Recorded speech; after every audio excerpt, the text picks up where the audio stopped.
Your attention, please. This is Dick Chapman, one of your official civil defense broadcasters with a special message.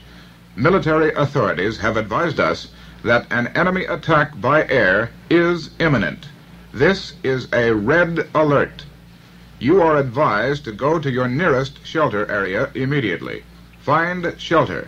There is not time to leave the city. Your state civil defense director has just issued the following instructions. Please remain calm. Every precaution will be taken for your protection. Keep your radio tuned to this place on the dial throughout the alert period for information. Telephone service to your home may be cut off to permit military and civil defense authorities to carry out vital operations.